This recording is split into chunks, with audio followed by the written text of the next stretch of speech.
Hi guys, welcome to another video from Mobile Gaming, and today we're doing a retro review of Wing Commander Prophecy. This was the last Wing Commander game released. It released on PC in '97 and Game Boy Advance for some reason in 2003, but that was your lot. So yes, it was the first one that they did without Chris Roberts on board, although they did use an engine from a game he was working on, which was not released. So he does have some input into it, I guess, but it was also the first game in which you did not play Christopher Blair. You played the son of Iceman, Lance Casey, and it follows the standard format of Wing Commander 3 and 4 in that you fly missions and you wander around your ship, and you have intercut well-produced sort of video of, you know, actors that you will have seen in other things. There are a few that come across, so Maniac is across, good old Biff. Blair is in it, but as one of your commanding officers rather than yourself, so Mark Hamill's on board. Hawk is back, who is Chris Mulkey, I think, played him. And I think that's about it. Decker's back. The Marine that was introduced in Wing Commander 4. Now, it's not my favourite Wing Commander game. That is Wing Commander 4, The Price of Freedom, because I just think it's outstanding, and I kind of am in love with Lieutenant Sosa. Don't judge me. But it's not a bad one. I know it got fairly good reviews from some places, mid from the others. It is kind of like viewed as the one that killed the franchise. I think that's more Chris Roberts leaving than that, though. But obviously he's gone on to do Star Citizen and not Wing Commander, which is a bit annoying. I mean, Squadron 42 might be a bit more Wing Commander-y, but when we'll actually get to play that and like see CGI, that's what's his name. Yeah. Commissioner Gordon, Gary Oldman. There you go. Bloody hell, that took a while. Getting old. So in Wing Commander 4, Prophecy. We're talking about Prophecy, you idiot. So in Wing Commander Prophecy, it opens up with the Karathi Prophecy, that's the name, of the Nathrak, which, unlike human doomsday prophecies, means the end of all things, not just the world. So that's bad.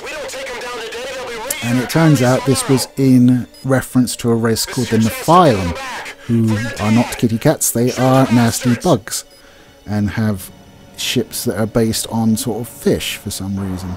I'm not quite sure why, but whatever. Fish bugs. And they attack the Karathi first. The first interaction that you have with them is finding a destroyed Karathi cruiser, and you get attacked shortly after finding it by things that you don't know what they are. You do catch a glimpse of them in your comm panel, but you don't understand what they're saying. You do learn more about them as it goes along, and they're basically coming through a wormhole, invading the galaxy, and guess what? Humanity's next up on the list. So you're kind of like, oh dear.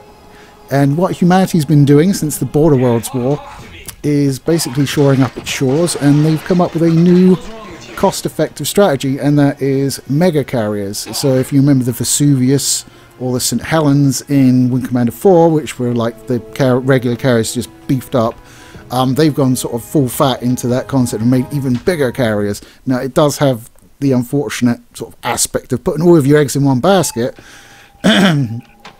but they are pretty powerful ships and can carry a lot of fighters. So they are sort of like mobile, almost space stations rather than carriers, because they're just so big. The one that you're stationed on, the Midway, is, you know, the one Blair, I think he's in command of it. I can't remember, actually. Okay, whatever. He's one of the commanding officers. You also have the CAG, who is, I can't remember her full name, it's played by Patricia somebody. I only remember her first name because if you've seen Face Off, she's the one that Nicolas Cage invites to suck his tongue. And I was horrified that the CAG would do such a thing, so I don't know what it says about me. This was also a game that I bought a PC to play, so there you go. I bought a Time PC. My mum got the financing for it, and I paid it back myself. So there you are. that was the impact that Wing Commander games had on me at the time. You know, I would buy new PCs to play them. which was good because they came out about the right time I could afford to buy a new PC again, or I wasn't paying off the last one. In this, the graphics are much upgraded in terms of the space graphics. Obviously, the indoors always look fine because they're just still CGI images with like people sat in them. I think this time it's more of like sets that they've taken pictures of, and that they've got people moving in them, rather than something that's been created in like the computer or anything like that. So, as you're fighting these bugs, you will of course gain access to new ships as you get promoted. There's some nice character moments between yourself and Maniac, who has it out for you at the beginning, and then his flight gets cut up pretty badly and he's lost a wingman out there somewhere, so you offer it and you go out and get his wingman back, and he's like, oh, maybe not so bad after all, let's stop calling you plebe now. And Hawk obviously doesn't like the Kilrathi, and he tells you about how Iceman met his end, which was obviously against the Kilrathi, and then tries to egg you on to attack them, which you can do if you want, or not. I think that's the missions I've captured for this particular backing video here. And first time I did it, I was literally shooting one of the Nephilim ships, and a Draffy flew straight in front of me, and he was already fucked. And as soon as my shot hit him, he blew up, and then they all attacked me. And I was like, no, I don't think I'm doing that. So I restarted the mission. So yes, you do move up and you get promotions, you take over different squadrons, and you get access to better ships. There is one ship in the game which is a bit different from every other ship I've seen in the franchise, and that's the Wasp Interceptor. It has a couple of things that are very different about it, and the fact that it has a detachable booster pod in its back, so basically you press B, and it gives you a massive boost of speed that is sustained for quite some time, but you can only do it once and then your back end drops off when the fuel's exhausted. It also has what's called swarmer missiles, so you target one ship and then you let go of the swarmer missiles, and you literally fire dozens of small missiles at this particular ship, which is, kind of fucked. Especially if you do it against like a Moray fighter or something like that, rather than something a little bit bigger. But yeah, so they can get you where you need to be. That's why they're interceptors, because you can get out from your carrier to the bad guys before they get anywhere close to your carrier, in case you can stop them obviously getting wet missile lock and all that nastiness. As you go up, you'll get access to the top tier ships. The top tier are the Devastator and the Vampire, as I recall, or Vampire. I think they may spell it Vampire. One being a very powerful nimble fighter, analogous to the Excalibur was in Wing Commander 3, and the other one being a super heavy bomber, which carries a lot of ordnance, has a gun that can chop up capital ships by itself, but is obviously very slow. It does have turrets though, which helps a little bit. The game is, in my opinion, pretty damn good. I don't think it trumps 3 or 4. I mean, I've finished 1, but that was way back in the day on Amiga. I am playing it currently on GOG, but I am unable to get the joysticks working properly, so I'm playing with mouse, and it's not a pleasant experience playing Wing Commander 1 with mouse. I never finished 2. I think I got to the broadswords, and then I just kept getting killed in the broadsword. I just could not do the missions in it. I don't know why. If I finish Wing Commander 1, I'll move on to that and give it another go. Wing Commander 3, I love. It's great. It was, until 4 came out, one of my favourite games, and then 4 just came out and did everything better and superseded it, and you got your hands on the Stormfire Gatling cannon, which just destroyed everything you pointed at. It didn't care. Capital ships, fighters, they all just fucking blew up when you pointed that thing at it and just fired a shitload of small projectiles. It did have an ammo thing that once it was out, but that was never really a problem for me. So, yeah. Good luck out there. It is a bit of an odd dark in that, it doesn't have Chris Roberts in the lead. It was directed by Frank Rowan.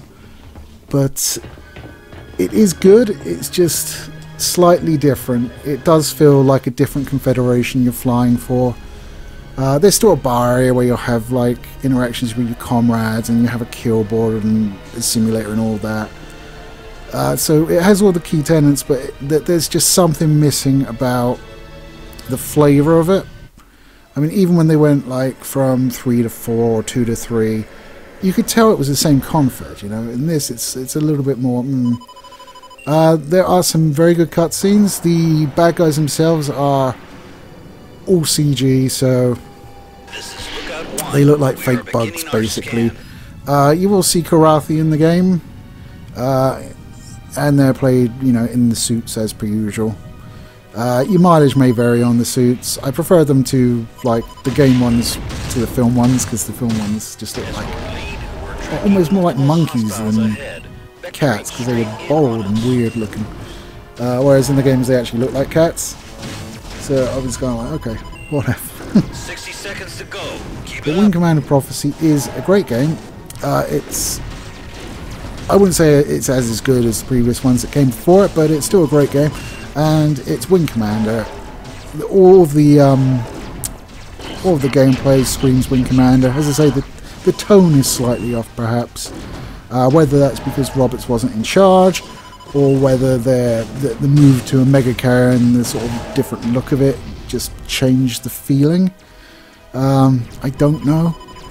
I mean, nothing in it tops the part of Wing Commander 4 when you're in your little Border Worlds carrier, the Intrepid, and you're chasing after the Vesuvius mega carrier, and it gets to the jump point, and it turns around to kick your ass. And just seeing that thing come around in the view screen, everybody panicking, I was just like, oh shit. But yeah, this is going to turn around Wing Commander 4 video if I don't stop. So Wing Commander Prophecy, still a good game. There are some problems with it. It took me a while to get the graphics set up how I like them, but I managed it in the end.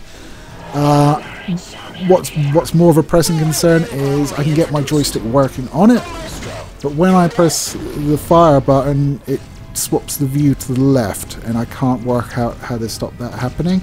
So I've resorted to using my joystick but firing with the space bar, which is not ideal in fairness, but it's more workable than the bloody mouse control that I have to do on Wing Commander 1, because it's not like Darkstar 1 or Freelance or something like that where your guns track your mouse cursor. No, they remain on like the reticle that's on the screen, but your mouse cursor is also on the screen as a reticle, but it just shows you which way you're moving it, and sort of how far dictates how fast you'll turn.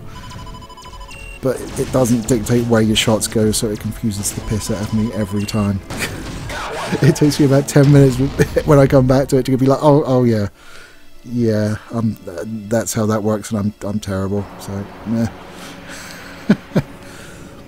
So, Wing Commander Prophecy, as I said, was the basic shuttering of the franchise. I think the Darkening, which was Privateer 2, came out after this. Don't quote me on that one. It was close. I think it was after, though. But that may as well not even have been associated. It was completely different. I almost did a video on it, but I'm having issues getting it to run at like proper speed, which, you know, is a bit of an issue if you ask me, especially in like a space combat game. But yeah, it wasn't very good back in the day. I bought it new. I bought this one new. I bought Wing Commander 3 and 4 new. I got Wing Commander 1 new on the Amiga. I can't remember. I don't even know where Wing Commander 2 was gone. I can't remember where I got it from. So maybe it was a dodgy way that I procured that one. But I have it now on GOG. So I have the entire series, including like Armada and Academy. So I have basically the entire Wing Commander oeuvre, which is nice. I do love Wing Commander, and I personally I was hoping Star Citizen was going to be more like it.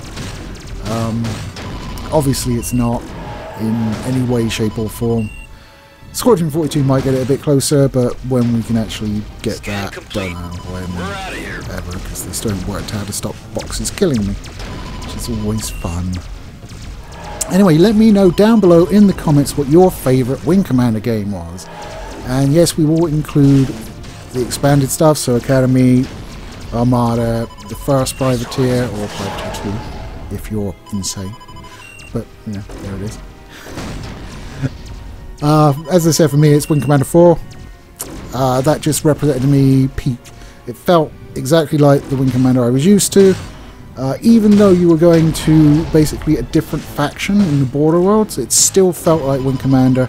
You were fighting Confederation for most of the game, which is a bit weird, but the storyline, the effects that they put into, like the goopy bodies on the plague world, stuff like that, just the amount of extras they had on set, it felt like a full fat Wing Commander movie interspersed with space missions, and I was there for that. I've seen like the Wing Commander movie, and honestly, if they just put like all the cutscenes from Wing Commander 4 together and maybe did some like CGI space stuff in between, I would have been more than happy with that. That would have been just fine as far as I was concerned, and far better than what we actually got.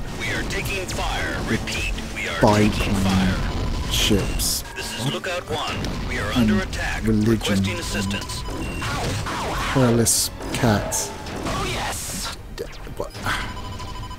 Maybe it wasn't the fact that Chris Roberts left. Maybe it's the fact he went mental. I don't know. Anyway, guys, I'm going to leave it there. Take it easy, and I'll catch you next time.